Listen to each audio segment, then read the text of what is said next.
বিশ্বকাপ খেলতে কি লাগে? ব্যাট, বল, জার্সি নাকি স্টেডিয়াম? না, এগুলোর কোনোটিই নয়। এবার বিশ্বকাপে নামতে প্রয়োজন গ্লাভস, আবর্জনার ব্যাগ আর প্রচুর টিমওয়ার্ক। বলছিলাম স্পোগমি বিশ্বকাপের কথা। পরিবেশ ও পরিচ্ছন্নতার বিষয়ে মানুষকে সচেতন করতে আয়োজন করা হয় স্পোগমি বিশ্বকাপ। কিছুটা অদ্ভুত এই খেলার নিয়ম সবার জন্যই সমান। 2 সেশনে 90 মিনিট করে আবর্জনা সংগ্রহের সময় পায় প্রতিটি দল। তবে আবর্জনা কেবল সংগ্রহ করলে চলবে না, নির্দিষ্ট সময়ের মধ্যে সংগৃহীত আবর্জনা নির্দিষ্ট ক্যাটাগরিতে ভাগও করতে হবে, যা এই খেলার সবচেয়ে বড় চ্যালেঞ্জ। আর চ্যাম্পিয়ন দলের জন্য আছে $20,000-এরও বেশি অর্থমূল্যের পুরস্কার।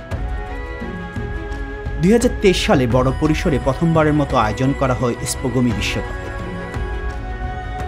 28টি দেশের 84 জন খেলোয়াড়ের স্বতঃস্ফূর্ত অংশগ্রহণে ব্যাপক সাড়া ফেলে আবর্জনা কুড়ানোর এই বিশ্বকাপ। জাপানের নিপ্পন ফাউন্ডেশন পরিবেশ পরিচ্ছন্ন করার ও রাখার উদ্দেশ্যে খেলাটির আয়োজন করে থাকে বলে জানা যায়। আর এবছর জাপানের বিভিন্ন প্রদেশ ও বিশ্বের 30টিরও বেশি দেশ অংশগ্রহণ করছে বলে আশাবাদী নিপ্পন ফাউন্ডেশন। আয়োজনটি জাপানে হলেও অস্ট্রেলিয়া, কানাডা, চীন, ব্রাজিল সহ নানা দেশের প্রতিনিধি অংশ নেন ব্যতিক্রমী এই প্রতিযোগিতায়। প্রতি দলে থাকেন 3 জন সদস্য, আর খেলার নিয়ম সবার জন্যই সমান।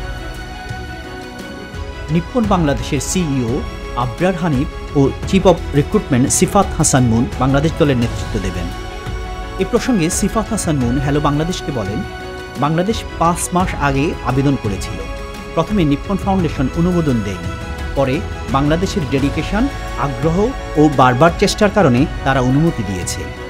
এরই ফলে 16ই আগস্ট বাংলাদেশের বিভিন্ন স্কুল, কলেজ, মাদ্রাসা থেকে 3 জন করে 70টি টিম নিয়ে ঢাকার উত্তরায় দিনব্যাপী কোয়ালিফাই ম্যাচের আয়োজন করবে নিপ্পন ফাউন্ডেশন বাংলাদেশ।